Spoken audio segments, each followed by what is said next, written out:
Bangladesh match নিয়ে বাজি ধরায় ৩ ভারতীয় আটক। চ্যাম্পিয়ন্স ট্রফিতে গতকাল বৃহস্পতিবার মুখোমুখি হয়েছিল বাংলাদেশ বনাম ভারত। এই ম্যাচ নিয়ে বাজি ধরায় ৩ জনকে আটক করেছে ভারতীয় গোয়েন্দা সংস্থা। গোয়া রাজ্যের রাজধানী পানাজির অধুরে পিলেন গ্রামে এক ভাড়া বাংলোয় অভিযান চালায় তাদেরকে আটক করা হয়। গোপন সূত্রে পাওয়া তথ্যের ভিত্তিতে এই অভিযান চালায় দেশটির আইন প্রয়োগকারী সংস্থা। অভিযান চলাকালে পুলিশের হাতে আটক হয় ৩ ব্যক্তি: মাকসুদ মোদাম ২৮, আসিফ ভাই, জিয়াউদ্দিন ভাই এবং রিজবাব্বাস।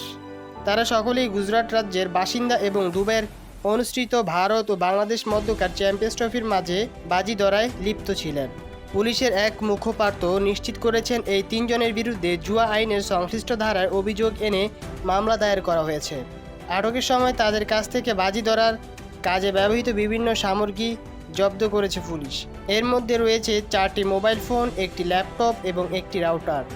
এসব সামগ্রীর মোট মূল্য আনুমানিক 1,10,000 রুপি। পুলিশের আশঙ্কা, বাজির মাধ্যমে বিদ্যমান আইন লঙ্ঘন করার পাশাপাশি অপরাধ ও অর্থ পাচারের মতো গুরুত্বপূর্ণ বিষয়ের সঙ্গে সম্পৃক্ত থাকতে পারে তারা। তবে আদালতে অপরাধ প্রমাণিত না হওয়া পর্যন্ত নির্দোষ বলে বিবেচিত হবে আটককৃত ব্যক্তিরা। বৃহস্পতিবার দুবাই ইন্টারন্যাশনাল ক্রিকেট স্টেডিয়ামের আগে ব্যাট করতে নেমে 228 রানে অল আউট হয়ে যায় বাংলাদেশ। জবাবে ভারত জয় পায় 6 উইকেট ও 21 বল হাতে রেখে।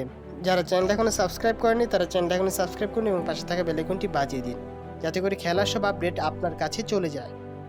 ধন্যবাদ।